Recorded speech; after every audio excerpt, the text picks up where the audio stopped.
Bom, diante desse quadro, nós continuaremos, então, com a nossa rodada de perguntas e respostas. A próxima pergunta será feita pelo professor Hermes Figueiredo. Pedimos para que fique de pé para fazer as suas perguntas. Bom dia a todos, colegas. Parabenizar a diretoria da BMS por tão importante evento e oportuno, né? Aos elaboradores desse documento. Antes da minha pergunta, que eu trouxe uma colinha aqui, que ela é meio difícil, nós realmente estamos preocupados que um governo venha a implantar realmente uma política educacional de Estado e não uma política de governo. Ultimamente, na parte prática, operacional, nós já não estamos nem mais preocupados quem vai ser o futuro governo, né? Nós começamos a ficar preocupados quem será o futuro ministro, porque ele vai implantar uma política dele. E, mais recentemente, todos os meus colegas podem atestar aqui, que nós ficamos preocupados quem vai ser o secretário do ministro. O executivo. E depois, mais recentemente, estamos ficando preocupados quem vai ser o secretário das séries. Porque, ultimamente, praticamente, são letras mortas a Constituição e a LDB. Porque chega lá um auxiliar que veio do Departamento de Jardinagem da Prefeitura de Eurico da Serra, ou vem outro do sistema funerário, e chega lá e começa a interpretar a Constituição, o que a universidade pode e não pode fazer. Então, nós precisamos um basta para isso aí. Nós precisamos ter uma política de Estado e que nós saibamos quais são os caminhos a seguir, com segurança. Já estamos cansados de falar da insegurança jurídica em todos os outros campos. Mas a insegurança jurídica no sistema educacional, principalmente para o sistema superior, ela é total. Os meus colegas estão aqui para não desmentir. Tem gente lá que veio do Departamento de Jardinagem da Prefeitura de Tiririca da Serra e fala que a universidade pode ou não pode fazer. Então, precisamos acabar com isso, com uma política de Estado e não de governo, não de ministro, não de secretário e nem do auxiliar de secretário. Tá certo? Mas vamos à pergunta que eu fiz a cola aqui, porque eu sou ruim. Devido à minha juventude, eu não vai. Vamos lá. É o seguinte, de acordo com a OCDE, nos últimos 10 anos, o percentual de adolescentes brasileiros de 15 anos interessados em ser professores caiu de 7,5% para apenas 2,4%. Quais as propostas do candidato para investimento e incentivo na carreira docente? Muito obrigada, professor Hermes. Então, de acordo com a nossa ordem do debate, 3 minutos para o representante do PSDB, professor Washington Bonfim. Junto com o desafio do ensino médio, o desafio da permanência dos nossos jovens na escola, esse desafio da valorização e da estruturação da carreira docente é central para o país e, como foi dito na pergunta, ele não será resolvido num único governo, ele precisa ser uma política de Estado, ele nós não podemos retroceder do objetivo de melhorar as condições de formação dos nossos professores e de remuneração dos nossos professores. Na campanha, nós temos discutido, na campanha do Geraldo Alckmin, nós temos discutido extensamente essa questão da valorização da carreira do professor. E temos, hoje, algumas convicções que são importantes. A primeira é que nós precisamos de uma reforma do Estado mais ampla, que permita modelos distintos de contratação de professores. Nós temos, por exemplo, no ensino básico, uma situação em que a curva demográfica, por exemplo, no ensino fundamental de nascimento, vem diminuindo, e nós contratamos professores por 30 anos, com estabilidade, e muitas vezes, a partir dos sistemas de pensão, mesmo depois de passado ao professor, você tem um sistema de pensão, então é mais que vitalício esse contrato. Então, a gente precisa não trabalhar de maneira melhor essa questão da contratação dos professores e dessa maneira, viabilizar a melhoria dos salários dos nossos professores.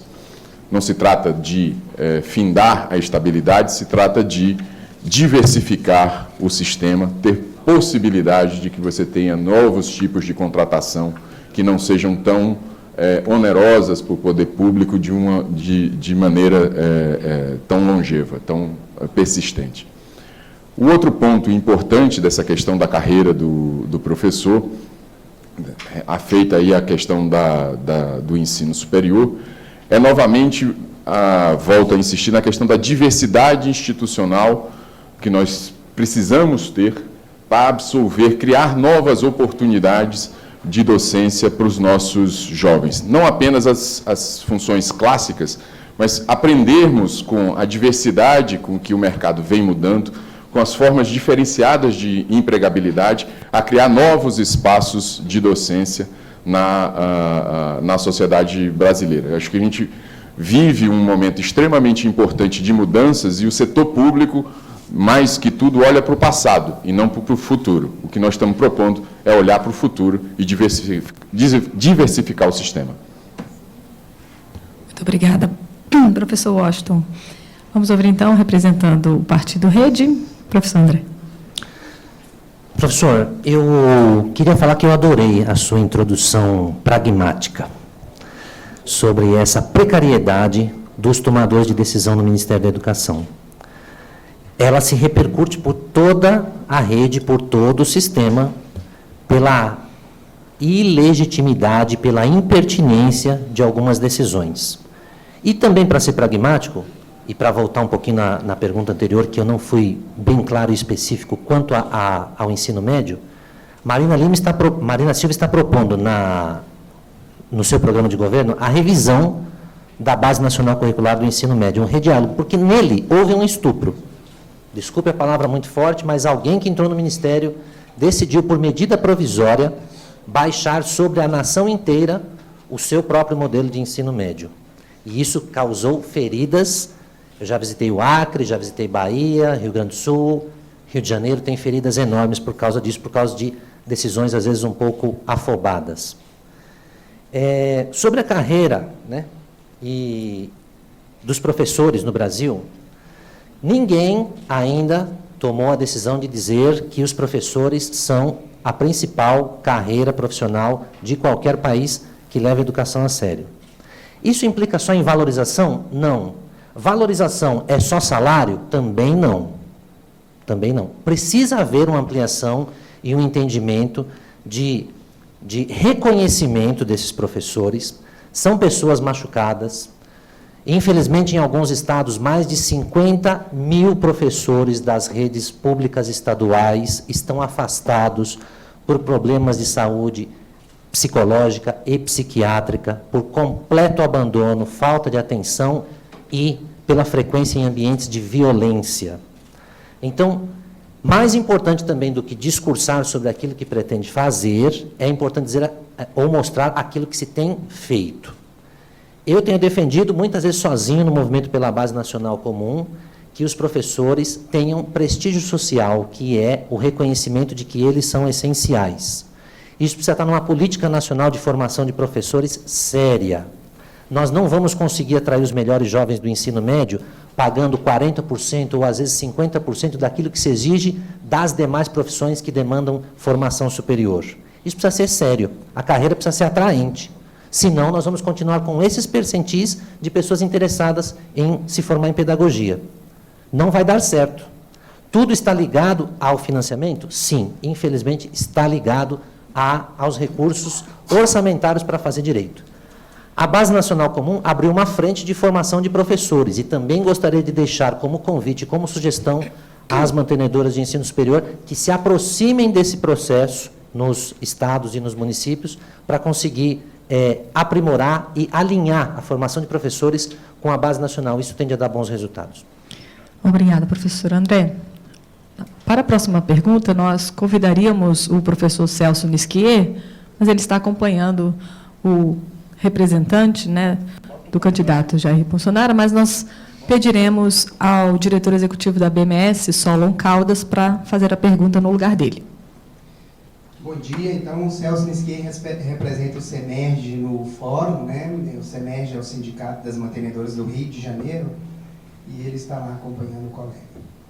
O país, de modo geral, está atrasado no tocante à tecnologia e no campo educacional não é diferente. O Brasil precisa de novas políticas no processo de inovação e novas práticas pedagógicas, de modo a potencializar o processo ensino-aprendizagem acompanhando o mundo digital. Quais as propostas para a criação de benefícios fiscais e abertura de linhas de financiamento para alunos e professores acompanhar o avanço tecnológico necessário? Direto agora. Obrigado pela pergunta. Acho que toca dois pontos extremamente importantes e que nessa quadra histórica nossa, até certo ponto, divergentes. Do ponto de vista da questão de abertura de linhas de financiamento, novas linhas de financiamento, é um compromisso do nosso candidato Geraldo Alckmin. De início, ele tem tornado isso público de maneira muito clara, de que os primeiros meses da administração deverão ser focados na questão das reformas, a reforma da Previdência, a reforma tributária, a reforma política. O Estado brasileiro hoje, como ele próprio diz, né, além de não pagar nada da sua dívida, a cada ano, né, entra em déficit de mais de 130 bilhões de reais, e isso é, obviamente, um gargalo enorme para qualquer discussão, né, que se vá fazer sobre não só a questão de inovação tecnológica, mas para qualquer nova postura do Estado brasileiro em relação aos desafios que nós enfrentamos em função da mudança acelerada de padrão tecnológico, de mercado de trabalho, de formação de professores, né, os desafios como um todo do país. É preciso dizer, então, que toda e qualquer discussão sobre benefícios fiscais ou sobre financiamento, ela tem de passar por essa noção de responsabilidade fiscal para que o Estado brasileiro, o governo federal, retome as rédeas, né, da dívida pública, que a gente possa, né, finalmente respirar e investir recursos novos em atividades novas. E esse é um ponto que nós estamos discutindo dentro da coordenação de educação. No ensino básico, nós estamos analisando a ideia de criar um fundo de qualidade, né? O Fundeb está para ser renovado, ele acaba a sua vigência no ano que vem, e a ideia é torná-lo mais equânime e criar, eventualmente, um novo fundo para a qualidade do ensino básico. No caso do ensino superior, eu venho insistindo aqui nesse debate que nós precisamos passar por um grande processo de discussão do impacto das novas tecnologias sobre o setor como um todo, não apenas do lado privado, mas também do setor público. E esse debate, ele precisa ser informado pelas melhores práticas internacionais. Então, o que eu gostaria de afirmar é o compromisso com essa questão da inovação, mas também o compromisso com a questão da responsabilidade fiscal. Fazer aquilo que nós podemos fazer do ponto de vista, né, fiscal, apoiando as iniciativas inovadoras de uma maneira responsável para que elas perdurem, para que elas tenham longevidade, obviamente, no tempo. Muito obrigada, professor. Vamos ouvir agora o André. Professor, muito obrigado pela pergunta. Como é um foco estratégico da ABMS a introdução de novas tecnologias para o ensino e para a aprendizagem, na prática, eu preciso falar para vocês que o país ainda não tem muitas condições sérias de implementar isso. Por quê? Porque os gestores nos estados e nos municípios não fazem a menor ideia do que seja um plano diretor de tecnologias educacionais. E o que acontece? Quando existe algum recurso, as pessoas vão lá e compram lousas digitais, ou um tablet por aluno. Só que eles se esqueceram de que a escola não tem sinal de internet. E aí, aquela licitação volta para trás, ou os tribunais de contas dão em cima dos prefeitos e dos governadores. E por que não sabem? Porque não foram capacitados. Quando nós estivemos lá na Secretaria Municipal de Educação de São Caetano do Sul, na Grande São Paulo, antes de tentar comprar insumos, equipamentos, inovações tecnológicas, comprar cursos, implementar alguma coisa de EAD, de formação de professores, a gente percebeu a necessidade de fazer um plano diretor de tecnologias educacionais para o município. Se as escolas não estão integradas em rede de internet, se os professores têm que preencher diários ainda, ou mandar isso via um sistema que, se você erra uma nota, ele apaga tudo, e não consegue dar fluidez ao trabalho dos professores, a gente precisa começar em políticas públicas com um sequenciamento. Então, é importante? É importantíssimo. Não tem outro caminho. As inovações tecnológicas, a internet, a aprendizagem à distância tem que acontecer. Mas a gente precisa observar de maneira mais séria o sequenciamento necessário. Senão, fica essa desorganização completa. A maioria das escolas que eu conheço, o Brasil não tem, infelizmente, essa formação, a maioria dessas escolas tem alguns recursos tecnológicos que ainda são insuficientes, mas não tem acesso a uma internet suficientemente capaz de prover acesso ao conhecimento. Então, na área de integração e também sugerido ao plano de governo da rede, da Marina Silva e da próxima presidência da República, a gente precisa começar, desde o começo, construindo nos estados e nos municípios os seus planos diretores, como é que se liga a fibra ótica, como é que se faz a conexão das escolas com outros departamentos. Isso seria realmente um aprendizado mais sistêmico e mais orgânico. Sem isso, nós vamos manter os prefeitos e os governadores lá fazendo aquelas licitações muito estranhas, cheias de área de sombra, sem transparência, que não se explicam o porquê, em muitos lugares, alguns insumos que têm preço de custo de R$600 são licitados por R$5.000. A gente vai ter que enfrentar isso, senão o recurso não chega na sala de aula e não chega nos professores e nas crianças. Muito obrigada, professor André. Vamos para a próxima pergunta. Nós convidamos o professor Arthur Esperandeio de Macedo. Presidente Janguier, bom dia. Parabéns pela iniciativa. Representantes dos candidatos, professores Arnaldo Nisquier, Antônio Carbonari, Gilberto Garcia, obrigado pela presença, senhoras, colegas. Nós vivemos hoje uma situação muito grave no país, não preciso nem falar das questões relativas à eleição, podemos falar em relação à situação econômica. Mais de 14 milhões de desempregados, segundo os dados do IBGE. Isso gera criação da violência, incertezas, desarmonia familiar, não é? E destruição de sonhos de milhares, centenas de milhares de jovens pelo país. Como vocês imaginam que a educação técnica, não é? A educação tecnológica superior possa resgatar, qualificar, requalificar mão de obra para reingresso, ingresso no mercado de trabalho, de jovens, de trabalhadores e, sobretudo, se os candidatos têm um programa de requalificação de mão de obra através da educação superior, seja ela tecnológica, presencial e em EAD. Muito obrigada pela pergunta. Vamos abrir o tempo, então, para o representante do PSDB, professor Washington Bonfim.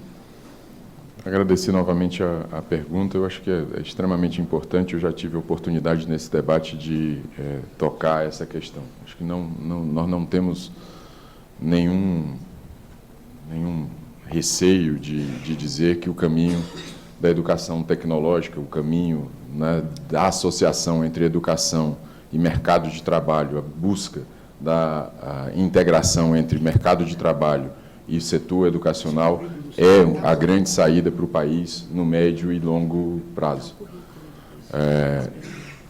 No plano de governo do nosso candidato Geraldo Alckmin, né, um foco extremamente importante é de que a educação é um ativo fundamental para a questão da competitividade do país. Nós não vamos avançar em termos de renda, nós não vamos avançar em termos de sociedade, se nós não melhorarmos a competitividade do trabalhador brasileiro, isso não se faz sem educação.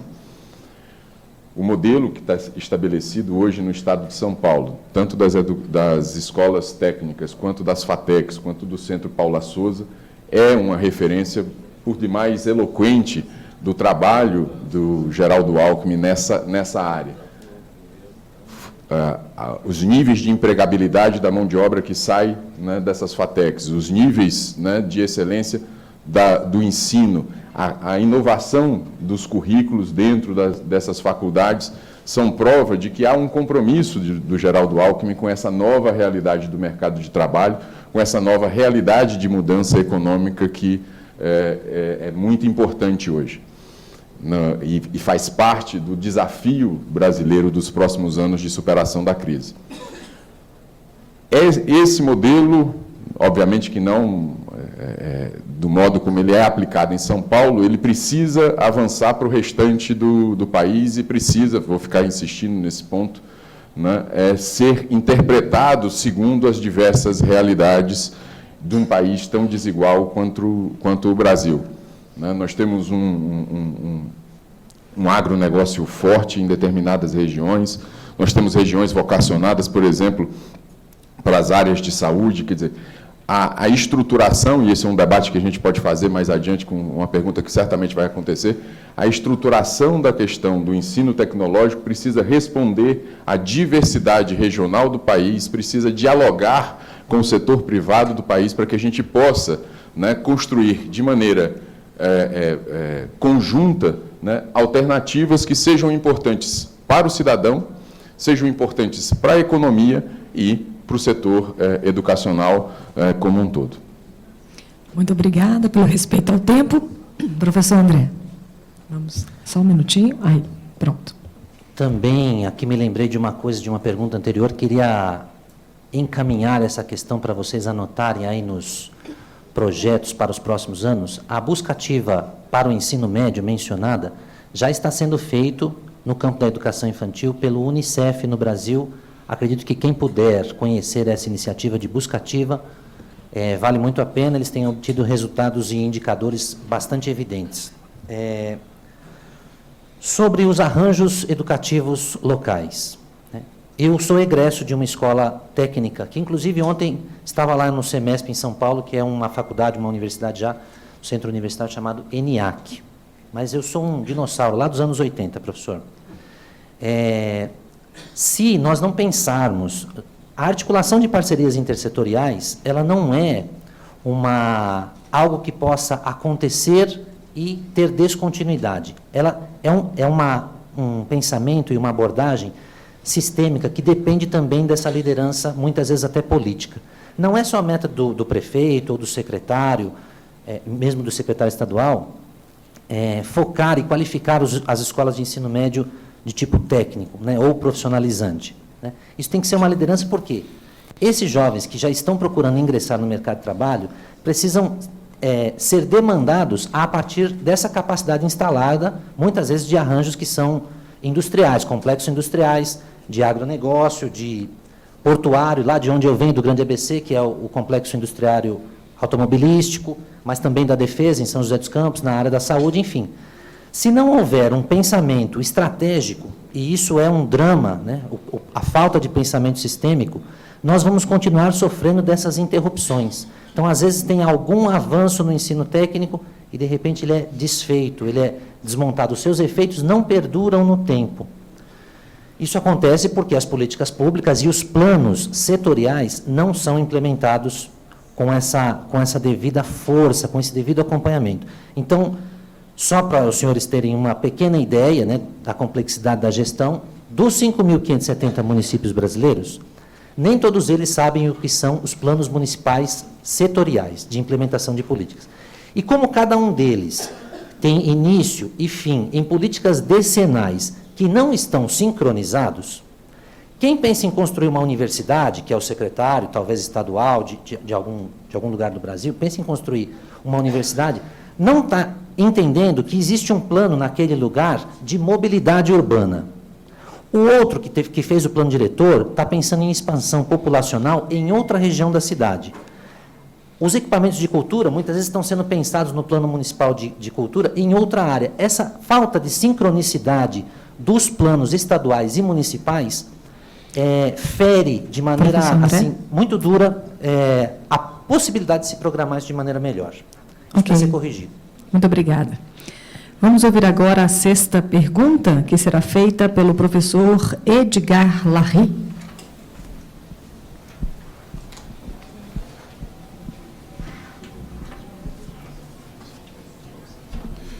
Bom dia. Parabenizo a ABMS na pessoa do seu diretor-presidente, professor Janguier Diniz, bem como a comissão que elaborou o decálogo. Na condição de presidente da ABRAF e membro da ABMS, fazemos a seguinte pergunta: as diferenças regionais de um país continental e a realidade de pequenas e médias instituições de educação superior devem ser levadas em conta no processo de avaliação, o que hoje, infelizmente, não ocorre. Gostaríamos de saber se o candidato entende tal necessidade e de que forma pretende corrigir as dissonâncias existentes. Obrigado. Muito obrigada, professor Larry. Vamos ouvir, então, o candidato Washington, representante do PSDB. Fica à vontade. Obrigado pela pergunta. Um ponto bastante importante e central da proposta do nosso candidato Geraldo Alckmin na área de educação é a questão da compreensão do papel do Ministério da Educação na política educacional brasileira em todas as suas fases. Em nossos debates internos tem ficado, e aí temos tido de maneira muito presente o aporte extremamente qualificado da ex-secretária executiva Maria Helena Castro, tem ficado cada vez mais claro que nós precisamos mudar um pouco o sentido da atuação do Ministério da Educação. Ele é por demais interventor, é por demais burocrático, no sentido que foi colocado anteriormente, tem um poder, muitas vezes, de impor determinadas regras que são regras únicas e que ferem, né, a diversidade e as desigualdades que existem no país. Essa consciência está muito clara, né, do ponto de vista da educação básica, a definição de parcerias com estados e municípios para melhoria da qualidade do ensino, e deve estar também está clara do ponto de vista da educação superior. Nos nossos estudos, nos nossos debates, a gente tem lido essa questão da diversidade do sistema, né, da percepção do sistema de avaliação do ensino superior, que, diga-se de passagem, é um sistema caro, né, para o próprio Ministério da Educação, é um sistema caríssimo, que gera milhares de relatórios, milhares de visitas, né, quer dizer, que faz uma diferenciação, às vezes, até diria injusta entre entre universidades públicas e universidades particulares. Isso é uma realidade que precisa ser debatida, precisa ser considerada nesse contexto de diversidade, justamente no sentido da sua pergunta. Eu tenho insistido, estou fazendo esse ponto basicamente em todas as questões. Acho que o grande desafio da política educacional brasileira no governo Geraldo Alckmin é mudar o sentido da discussão da União em relação às suas parcerias com estados, municípios e com o setor privado, para que haja um maior diálogo e para que haja a possibilidade de que governo federal e governos municipais, estaduais e setor privado se escutem, né, e sejam capazes de construir de maneira institucional uma relação mais madura do que nós temos hoje.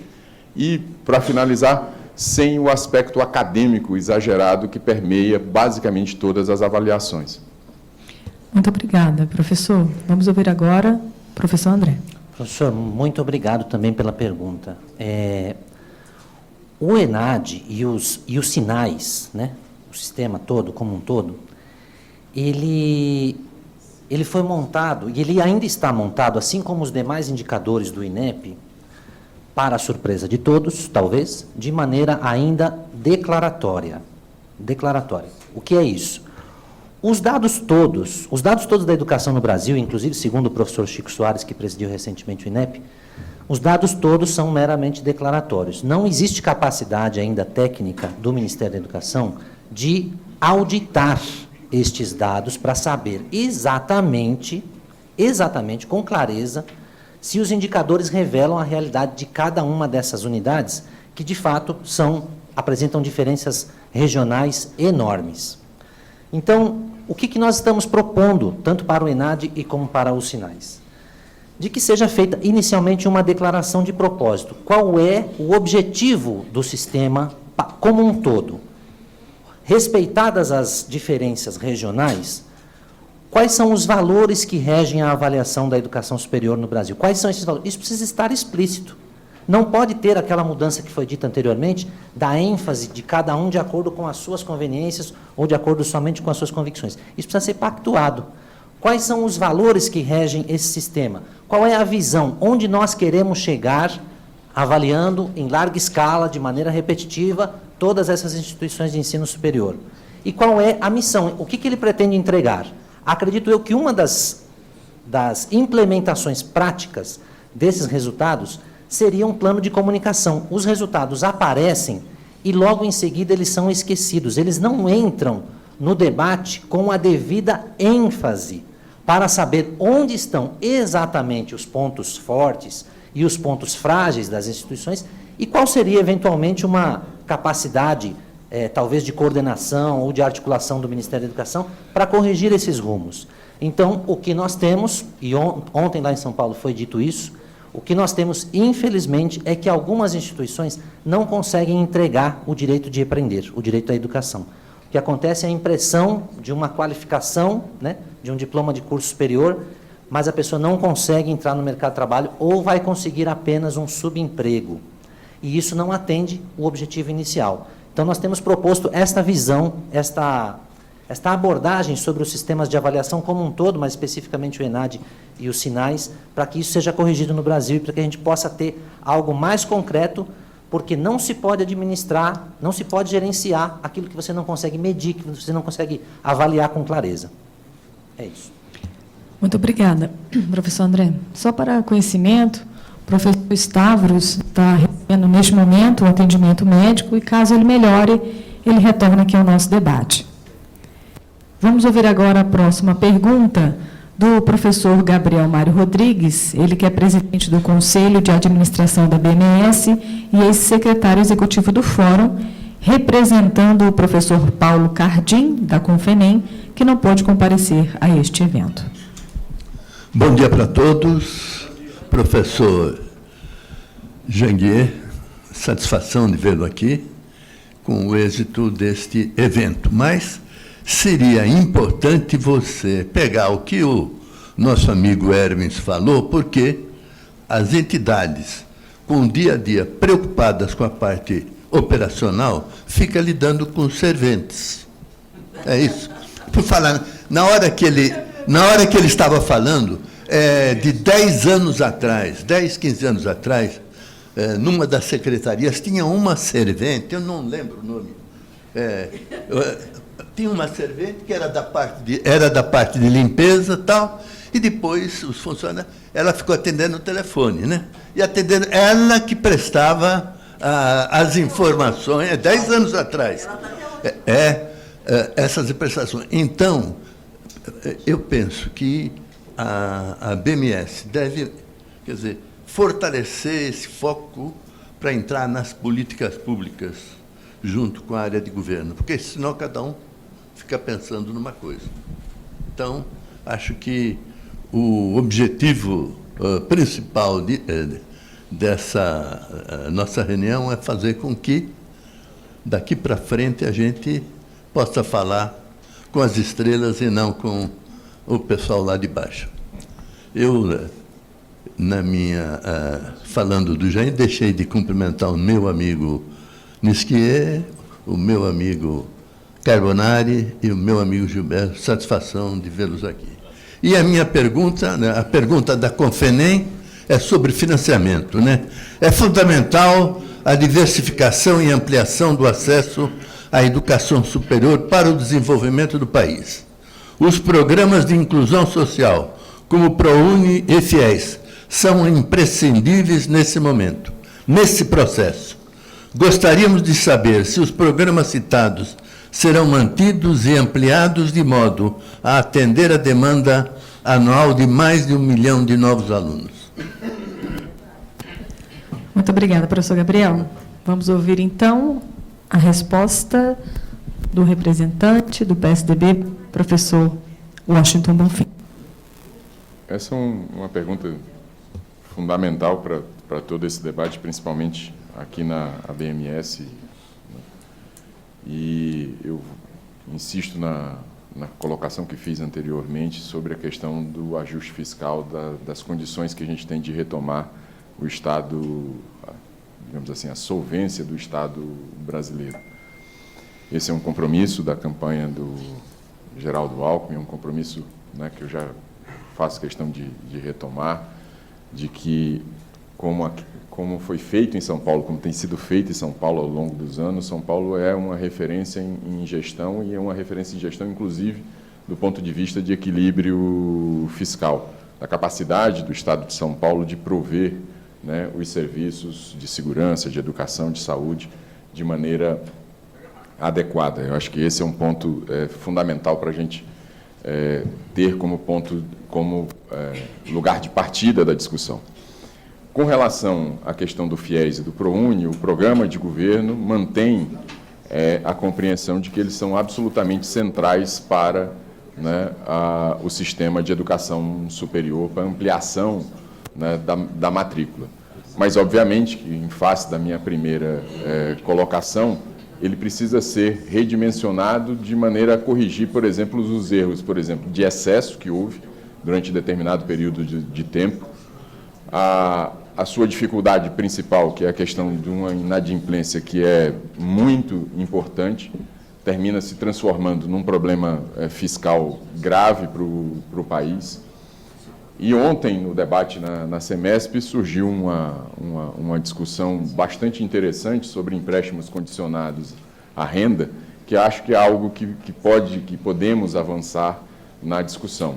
Sair desse modelo, né, fortemente subsidiado pelo governo federal, mas a partir do qual os estudantes não conseguem, né, apesar desse subsídio, não conseguem fazer face à dívida que contraem, para um outro modelo que existe hoje na Austrália, que alonga essa dívida, considera a capacidade de pagamento através da renda desse indivíduo e que faz com que, né, você possa, né, imaginar um outro futuro para o financiamento da educação superior.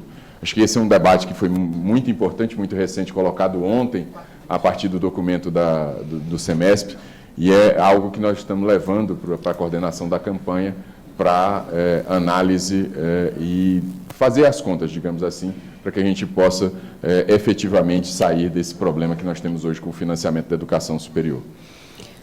Muito obrigada. Professor Gustavo, tudo bem? Um minutinho.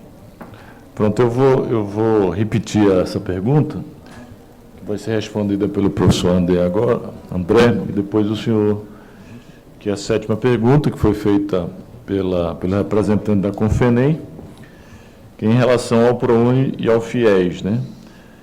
É fundamental a diversificação e ampliação do acesso à educação superior para o desenvolvimento do país. Os programas de inclusão social, ProUni e FIES, são imprescindíveis nesse processo.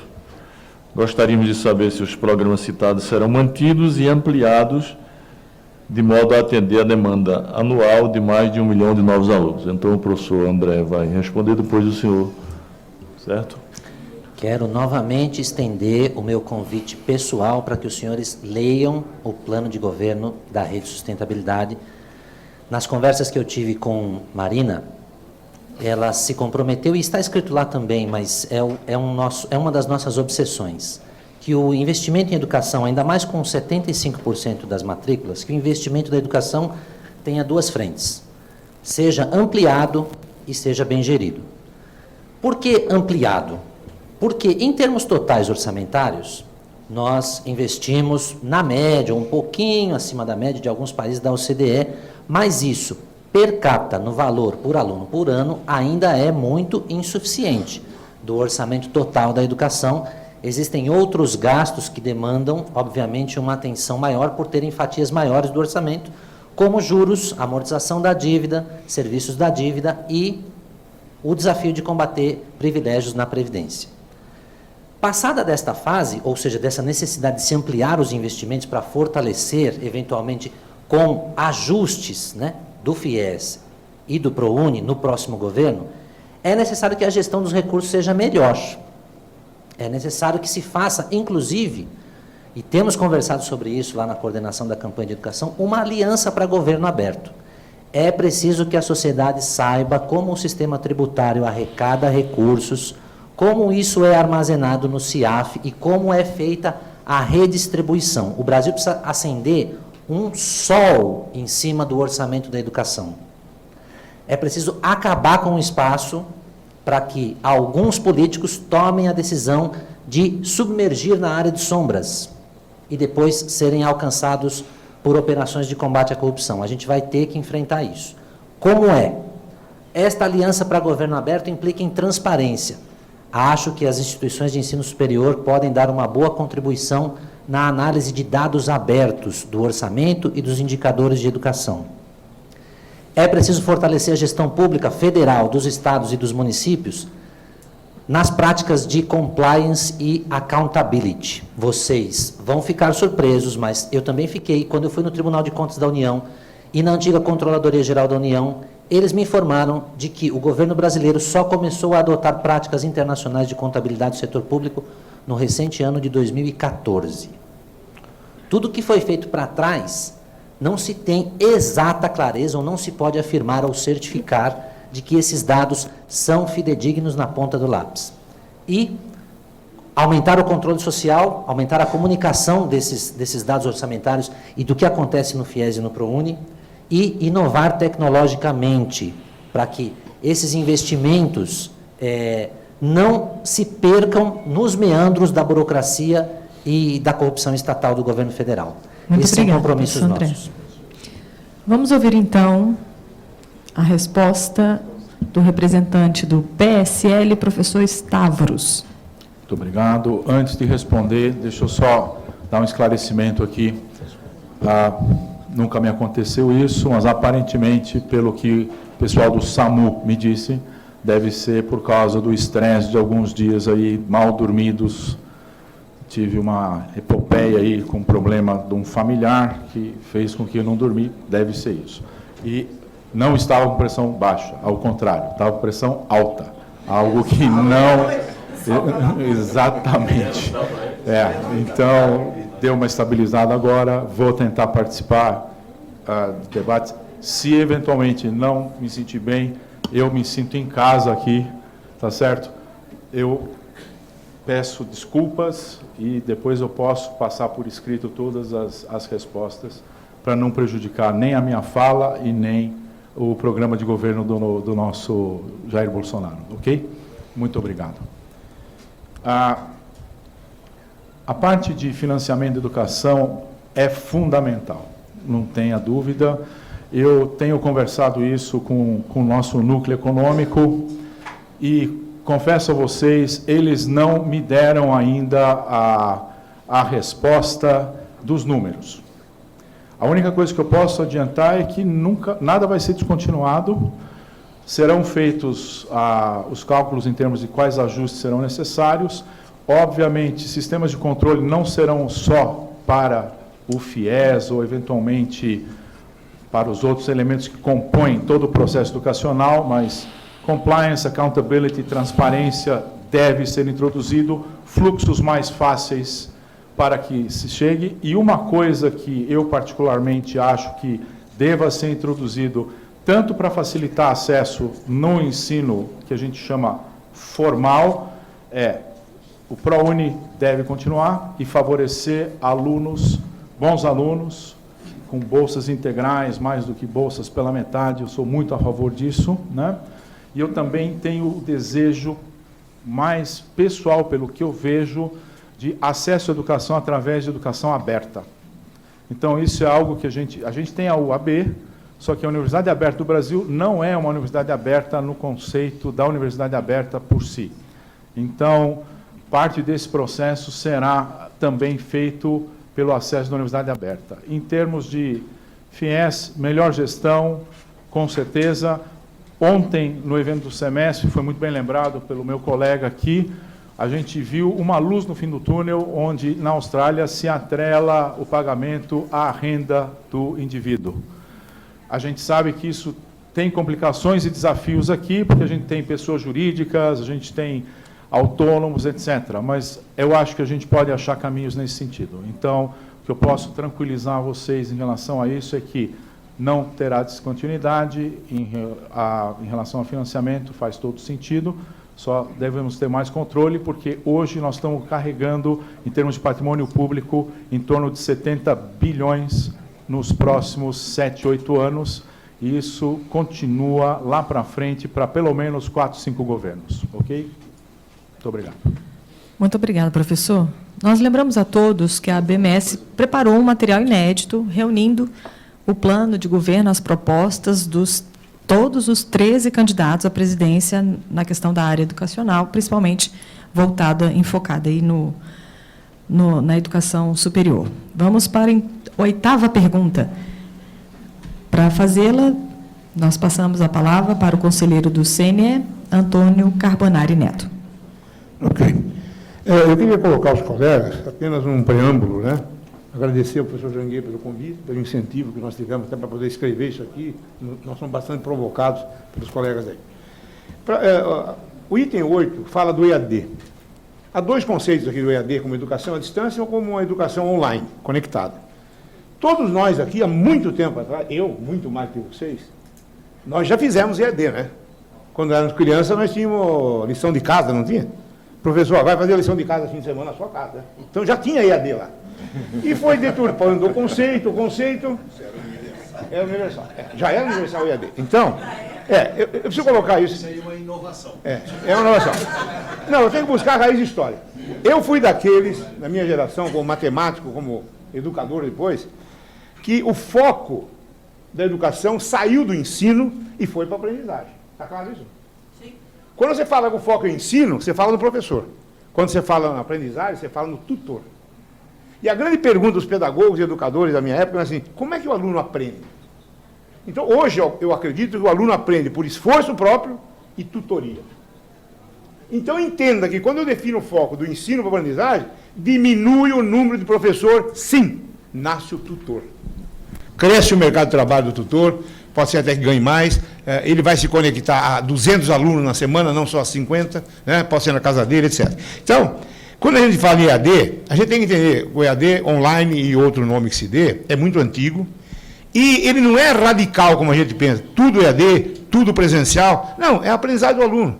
Tem aluno que aprende vendo, tem aluno que aprende ouvindo, outro participando. Então, a minha questão é a seguinte, o plano de governo dos candidatos prevê uma expansão desse EAD, quer dizer, dá para aumentar mais isso, dá para liberar mais coisa, o que é possível trabalhar com a modernidade da educação, à distância ou não, né? Pode ser à distância, pode ser próximo, enfim, a educação online.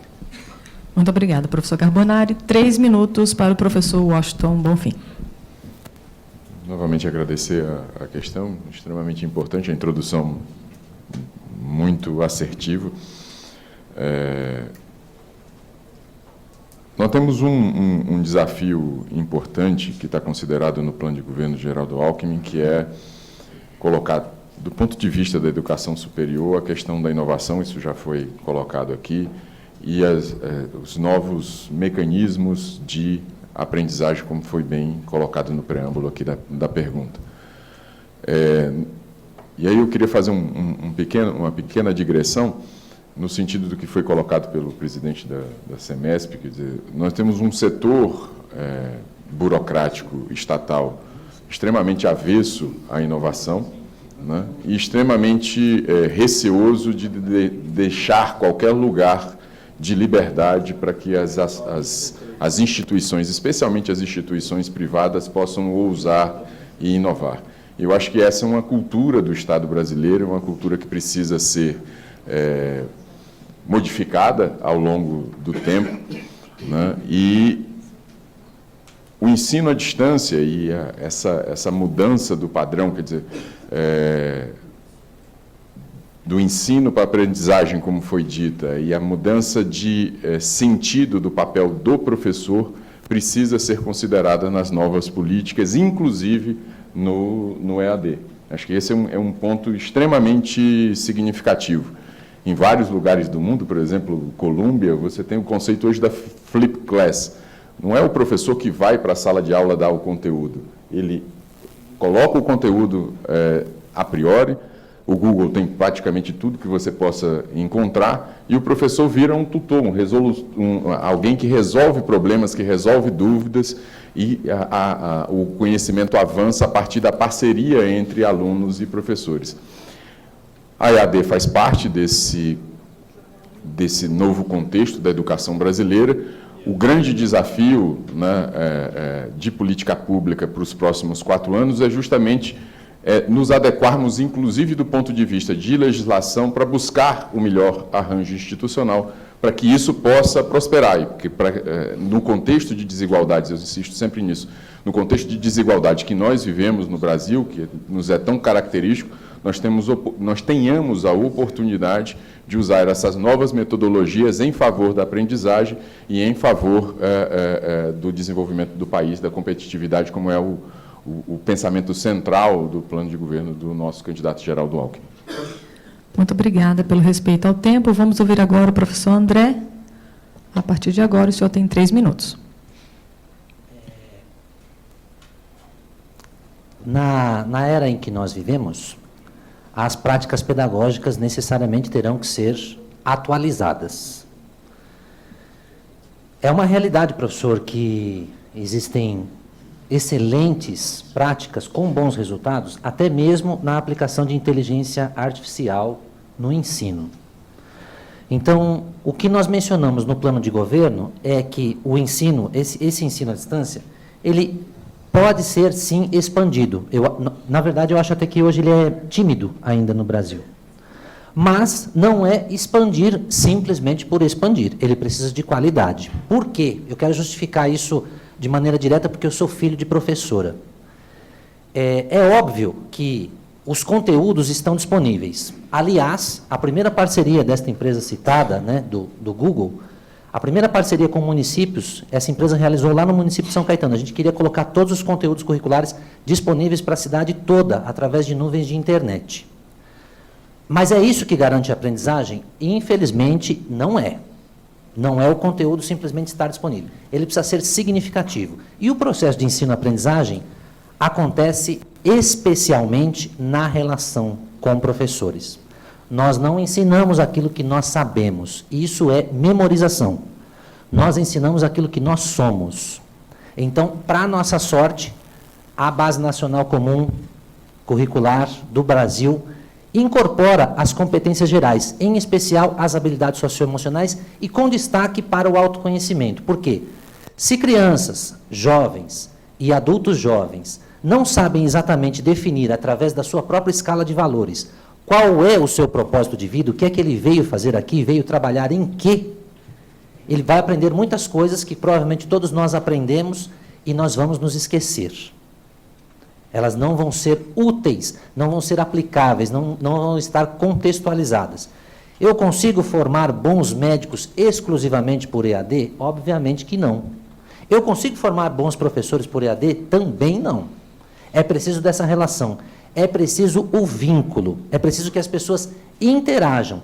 E nós vamos aprender, enquanto sociedade, o quanto, qual é a calibragem, qual é a dosagem, aquilo que pode ser à distância, que conteúdos podem estar disponibilizados e o que eu preciso aferir no relacional, naquele momento nobre que é o momento da sala de aula, onde as crianças estão olhando, estão ouvindo a voz, estão interagindo, estão sentindo a presença das pessoas para construírem os seus próprios projetos de vida. Então, é importante expandir a educação à distância? Sim, mas não sem qualidade. Se não for um processo qualificado, isso tende a rebaixar os níveis de aprendizagem e vai prejudicar o país como um todo. Muito obrigada, professor André. Respeitar o tempo. Professor Stavros, representando o PSL, o senhor tem 3 minutos a partir de agora. EAD, Educação à Distância, Ensino à Distância. O único processo de educação à distância que existe hoje são cursos por correspondência. Todo o resto aproxima as pessoas. Então, hoje, nós vivemos uma sociedade onde usamos toda a tecnologia digital no nosso dia a dia, na nossa profissão, e nós estamos deixando de fora o elemento principal, que é trazer isso para dentro da formação, em todos os níveis. E não estou deixando de lado nada das habilidades socioemocionais, dos elementos que reúnem. Não estamos transformando ninguém em um ser digital. Mas a gente tem que entender que hoje a criança nasce e você entrega um aparelho digital para ele brincar, não entrega uma boneca. Então, nos países desenvolvidos, desde os 6 anos de idade, as crianças já começam a ter noções de robótica, de programação e de elementos que fazem com que você comece a ter um novo elemento para convivência nesse novo espaço. Então, eu risco a palavra EAD e digo, a educação não pode ser vista de uma forma isolada em modalidades. Você tem que ter equações e liberdade para fazer com que isso ocorra. E tenham certeza que a tecnologia não só alavanca a qualidade, como permite que você a controle. Então, certamente, nós proporemos que não se veja a modalidade, mas sim um processo pedagógico que permeia o contínuo de todos os elementos que compõem o processo educacional, cada qual para garantir aquilo que é necessário em cada uma das formações, seja isso no ensino básico ou no ensino universitário. E o interessante da tecnologia é que você pode trabalhar coisas como cada um no seu tempo, pelo aspecto da tutoria, pelo aspecto dos avanços que você tem. E isso é, na minha visão, um elemento democrático que faz com que cada um explore aquilo que ele tem de melhor dentro dele e não seja imposto o modelo do século XX, que é todo mundo no mesmo lugar, na mesma idade e no mesmo tempo. Nós estamos numa era de qualquer lugar, qualquer assunto, qualquer interação. Então, a riqueza está sendo jogada fora por causa de leis que restringem todos os processos em torno desse negócio. Nós vamos ter que lutar, sim, contra... Acabou o tempo, né? O corporativismo que está ao nosso redor, e vocês, do ensino superior privado, terão um papel fundamental nisso para ajudar a gente. Obrigada, professor. Vamos, então, para a pergunta de número 9. Quem fará será o vice-presidente da BMS, Daniel Castan. Bom dia a todos. Jandir, Nisquet, Carbonari, Gilberto, Washington, André, Stavros. Como ninguém conseguiu simplesmente ler as perguntas, eu também não vou quebrar agora esse protocolo e ler as perguntas, né? Fazer aqui uma introdução. Mas o que hoje é indiscutível a crise que o Brasil está passando, assim como aconteceu em outros países e que foram reinventados através da educação, como aconteceu na Finlândia, aconteceu em Singapura, Coreia, mais recentemente o caso de Portugal. Então a gente acredita que, assim como a pasta da economia é fundamental ao próximo governo, a pasta da educação é tão importante e tão fundamental quanto a pasta da economia, para que a gente possa reinventar, possa efetivamente ser protagonista só através da educação, só tendo os professores como artífices dessa transformação da sociedade. Por outro lado, a gente vê uma necessidade enorme de reinvenção da educação no mundo. A gente acabou de falar de tecnologia, acabou de falar, quem sabe não do ensino à distância, mas como a tecnologia vai impactar a educação, e essa seria a verdadeira grande questão que hoje tem no mundo, a grande transformação. E do outro lado, a única maneira de a gente conseguir efetivamente criar um grande ecossistema no Brasil, uma integração entre o que não importa se a universidade é pública ou privada, a gente tem que ter um Ministério da Educação que consiga enxergar de uma maneira holística e entenda o setor de educação como um grande ecossistema para que a gente possa efetivamente transformar o país. Hoje, As universidades privadas correspondem a 88% das universidades hoje são privadas e 75% dos alunos. A pergunta que a gente faz a vocês, representando aqui a ABMS, todas as instituições, os mantenedores de ensino superior no Brasil, é: como vocês acreditam que deverá ser a participação efetiva dos representantes do ensino privado para a construção das políticas públicas para a transformação do Brasil através da educação? Muito obrigada, professor Daniel Castanho. Lembrando sempre a ordem, como foi feita no sorteio, vamos ouvir em 3 minutos o professor Washington, em seguida o professor André e logo depois o professor Stavros. Vamos contar o tempo de 3 minutos a partir de agora, professor Washington. Eu já tive a oportunidade nesse debate de alguma forma, endereçar essa questão.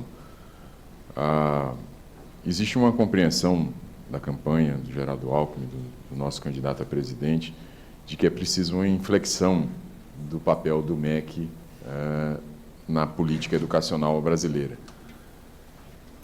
E essa inflexão é uma inflexão no sentido do diálogo, no sentido de, no caso da educação básica, pensar o sistema de ensino, né? E aí o diálogo União, Estados e municípios, a partir da questão da diversidade regional e da autonomia que cada um desses entes federados tem, em função da questão da qualidade, em função da questão da aprendizagem. É muito importante que a gente saiba construir, né? Um dos objetivos do plano de governo é que o país tenha a capacidade de, em 8 anos, alçar, né, mais 50 pontos no PISA. Isso não vai ser feito a partir do Ministério da Educação, até porque ele tem pouquíssimas escolas. Quem tem escolas na educação básica são os estados e os municípios. Então, o diálogo é absolutamente necessário. Essa mesma compreensão é a compreensão que nós temos em relação ao setor privado, né? E aí, para além da questão da aprendizagem, do ensino propriamente dito, você tem outras áreas, ciência, tecnologia, pesquisa, que precisam ser discutidas em função de um pacto, e eu concordo plenamente, e tenho certeza que o nosso candidato também. O Ministério da Educação precisa se alçar a um lugar privilegiado dentro da burocracia, né, um lugar de prestígio, porque ele conduzirá, do ponto de vista da nossa compreensão, a questão da competitividade e do crescimento econômico do país a partir da melhoria da qualidade da nossa mão de obra.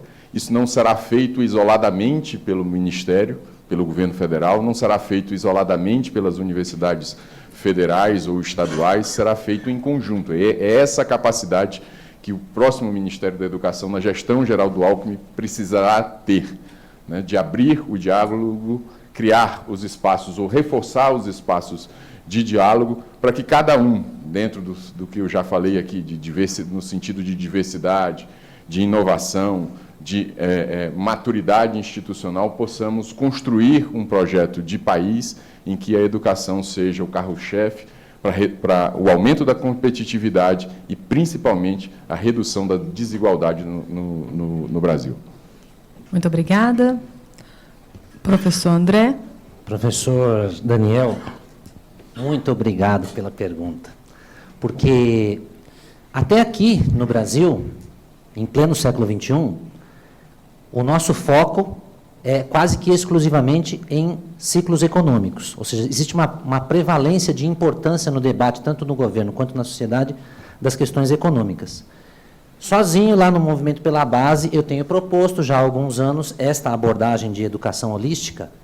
Ok, nós temos problemas econômicos para resolver agora, mas todos os problemas econômicos que nós resolvemos ou não, nesses ciclos, nesses soluços e nesses voos de galinha que o Brasil tem feito, não são sustentáveis porque não existe capital humano que o sustente. Ou seja, eu acredito que a economia deveria estar a serviço da educação. Por quê? Porque eu sou uma voz poética? Eu não sou um poeta, já fui secretário de Educação no meu município, sou membro do Movimento pela Base, e os relatórios do Fórum Econômico Mundial e do Fórum Social Mundial nos dão conta de que o maior insumo da economia global é a educação. Não são mais as commodities, né? Nesta era que nós vivemos, são as pessoas. A gente já tem alguma possibilidade de entender que nós somos frutos de processos educacionais. O primeiro ambiente onde nós formamos as nossas perspectivas de futuro são as famílias. E eu lamento que ainda exista pouca discussão sobre a participação das famílias no processo educacional. Porque para todos os 7 bilhões de pessoas que vivem na Terra, o primeiro ambiente onde nós construímos as nossas perspectivas de futuro são as famílias. Mas o segundo, geralmente, são as escolas e são nos processos educacionais. Podem haver processos sociais de educação também, religiosos e sociais, de clubes e etc., ideológicos e tudo mais. Então, o papel das entidades de ensino superior, eu acho que é tomar um fôlego e ser mais proativo, apresentar-se de maneira mais voluntária, de maneira estratégica dentro das federações e das associações, para interação em todas as instâncias. Não existem fóruns de educação onde a educação superior não está ou não poderia estar. Até em conselhos municipais de educação, em secretarias estaduais de educação, na Undime, no Concede, no CNE, nas câmaras, em todas as instâncias, é preciso pensar mesmo de maneira sistêmica e abrangente, é preciso estar em tudo. Por quê? Porque eu acho que é um papel de liderança natural dessas instituições, porque nesses países que o professor citou, especialmente Finlândia, quem forma professores não são centros internos de formação de professores, são as universidades. E são os professores que depois, os 2 milhões de professores, que vão formar os 48 ou quase 50 milhões de estudantes do país. Então, o papel é um papel de liderança humilde. Não é uma liderança que olha por cima dos ombros, mas é um papel de se colocar como base para fazer com que essas coisas aconteçam no país, de maneira integrada, com todos os agentes. Obrigada, professor André. Professor Stavros, 3 minutos. Essa questão de participação, ela está em torno da própria estrutura que a gente vive hoje. Nós vivemos um mundo em rede e o Brasil vive um mundo hierarquizado. Ou seja, a gente vive caixinhas e o mundo está em hubs.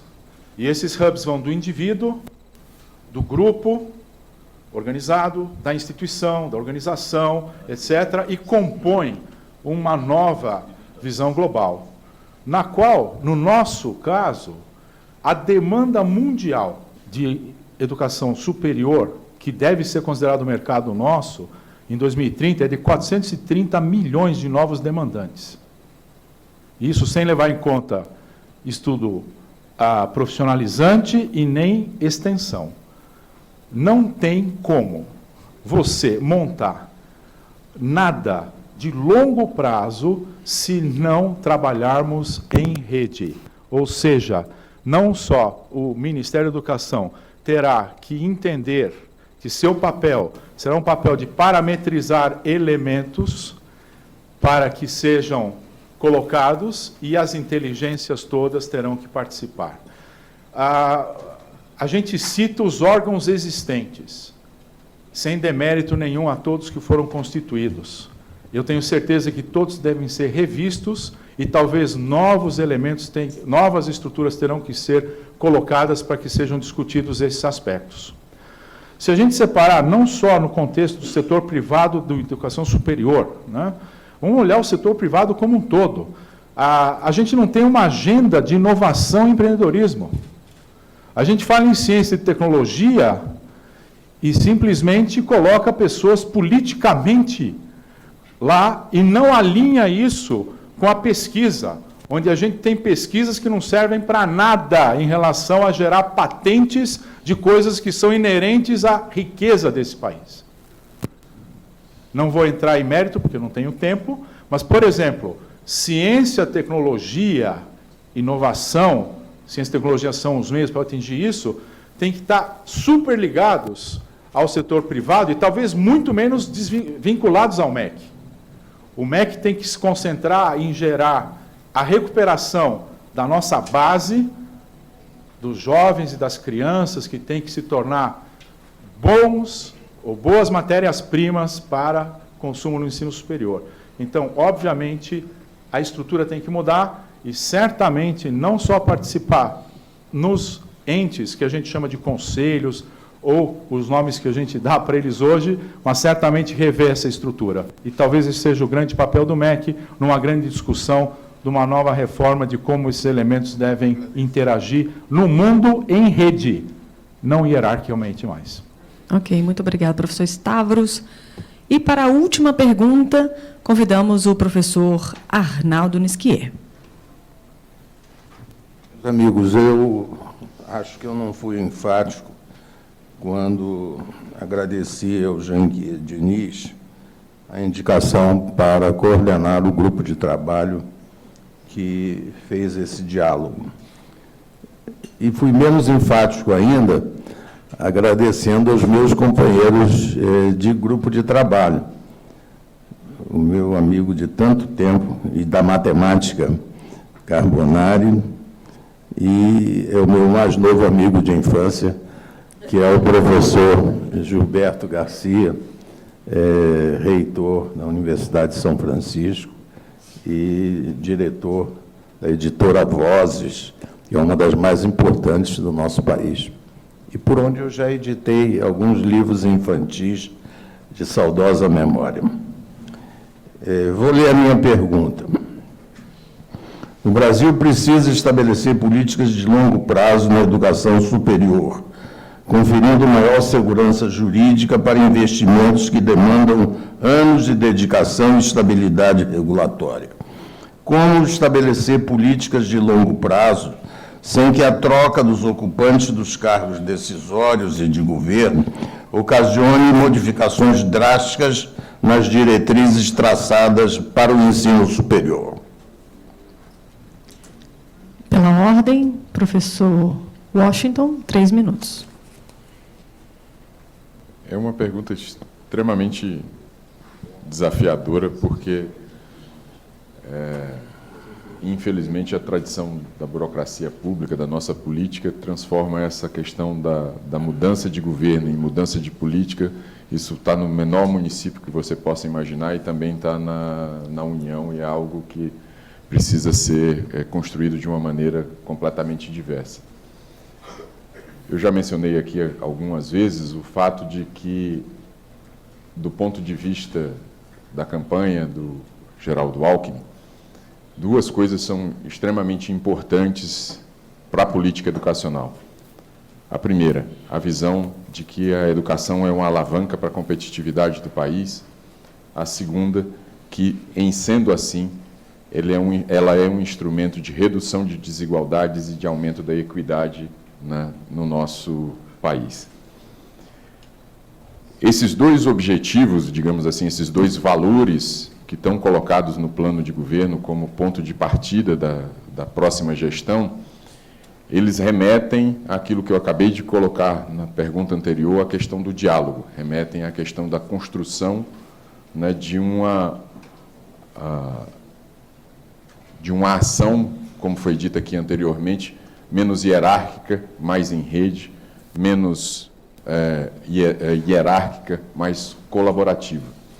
E eu não vejo nenhuma outra alternativa, a campanha Geraldo Alckmin não vê nenhuma outra alternativa a essa questão da estabilidade jurídica, senão a compreensão de que nós temos um planejamento de longo prazo a ser seguido, que nós temos metas a serem seguidas e que a educação básica, desde a educação primeira infância, educação infantil, ensino médio, ensino superior, tem a sua parcela de colaboração e de contribuição para esse todo. É a única maneira que nós temos de, no longo prazo, estabelecermos esse objetivo de dar estabilidade às regras, de dar estabilidade àquilo que é a gestão pública no país.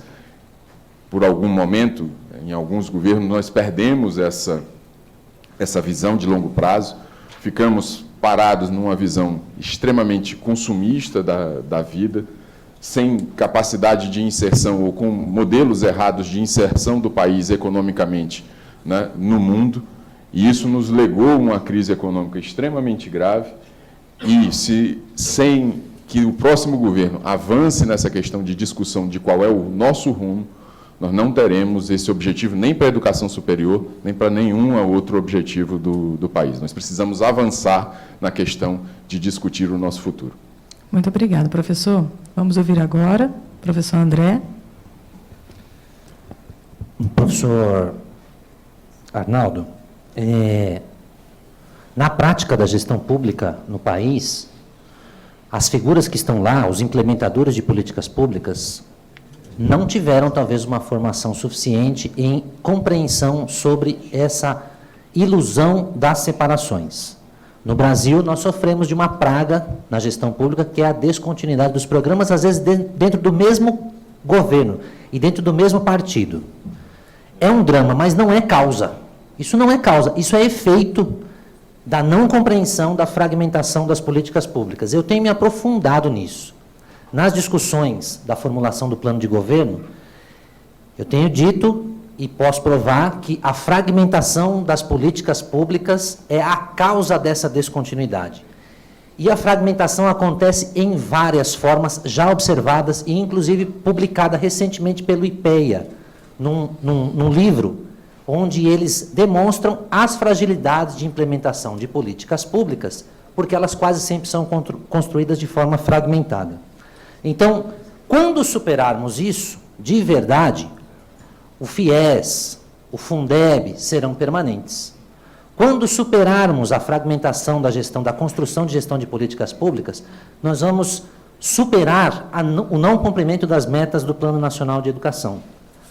Quando nós superarmos a fragmentação, nós vamos construir um sistema nacional de educação, que engloba educação básica e educação superior de maneira sólida. E para conseguir isso, é importante construir visão na burocracia pública, visão e abordagem sistêmica. O plano da Rede de Sustentabilidade tem pensado nisso, colocando a educação como eixo central. Não é possível formular políticas públicas que durem no tempo. Sempre elas são descontinuadas por quaisquer desculpas bem fajutas. Alguém diz palavras ao vento de que não tem recursos, ou prefeitos, governadores e presidentes escrevem planos de governo e justificam que não vão cumprir, porque a realidade que ele encontrou na gestão pública era outra, era desconhecida, e ele não tem condições sistêmicas de cumprir o que estava no plano. A gente sequer conseguiu construir para estados e municípios um sistema de metas de cumprimento, de alinhamento dos planos, daquilo que é entregue na campanha para aquilo que os governos de fato colocam sobre a mesa como resultados. Então, é preciso estudar a fragmentação, professor. Eu acho que as instituições de ensino superior precisam olhar desde decisões políticas lentas, falta de financiamento, desvios de objetivo, sobreposição de ações, planos e projetos excessivamente abrangentes, com poucas metas de entregáveis. Tudo isso são causas da descontinuidade das políticas públicas educacionais no nosso país, infelizmente. Obrigada. Professor Stavros, o senhor terá agora, só zerar o cronômetro, 3 minutos a partir de agora. Ok, muito obrigado. Professor Arnaldo, eu acho que a sua pergunta, por coincidência ou não, tocou no calcanhar de Aquiles. Ela envolve uma palavra que talvez, isso dito por um ex-ministro para mim numa palestra, ex-ministro Furlan, quando ele saiu do ministério, disse: no governo brasileiro a palavra planejamento não existe. E continua a não existir. Então, o que acontece? Uma vez que a gente tenha um sistema nacional de educação que parta de conceitos e preceitos, para que a gente construa esse sistema, sem passar por cima de nada, Plano Nacional de Educação, tudo, não tem que passar por cima, são conceitos. Você terá a visão. Conceitos, por exemplo, a cidadania digital é um preceito, e pode ter N outros, e daí você consegue construir algo que pode ser um sistema. Daí, para definir políticas, diretrizes, parâmetros, etc., fica simples. Só que tem que acompanhar. E para acompanhar, você não pode ficar brincando de jogo de cadeiras políticas e não pode leiloar isso em governos. Então, teoricamente, o que é feito é que a gente tem técnicos que não são técnicos. Então, a gente precisa estabelecer que os cargos de gestão operacional, aquilo que faz acontecer, tem que ser de pessoas que vão dar continuidade e bem preparadas. Pegar um exemplo para desdobrar isso, tirando o executivo fora. Eu não tive tempo de responder nas outras, vou aproveitar esse tempo aqui. Por exemplo, o papel do diretor de uma escola. O diretor tem que saber gestão escolar, tem que ter noção de finanças e, acima de tudo, tem que ser um líder indutor do seu entorno. Porque se ele fizer isso, a escola terá possibilidade de atuar em problemas reais da sua comunidade, gerar projetos junto com a comunidade, atrair a comunidade para dentro do processo. E isso, por si, criará uma disciplina positiva para a gente recuperar o interesse do próprio jovem e da criança no que diz respeito à sua função e o seu papel dentro da sociedade. Cuidar do professor, obviamente, dentro desse sentido. Então, só para pegar um ente, quando a gente fala de ministro, educação, secretários, abaixo de ministro, todo mundo tem que ser de carreira e tem que ter continuidade. Isso que meu colega falou, eu senti na pele. Mesmo partido, mesmo governo, muda secretário, zera tudo. Professor Isso Travos, não pode. vou pedir para, nas considerações finais, nós daremos mais tempo, ok?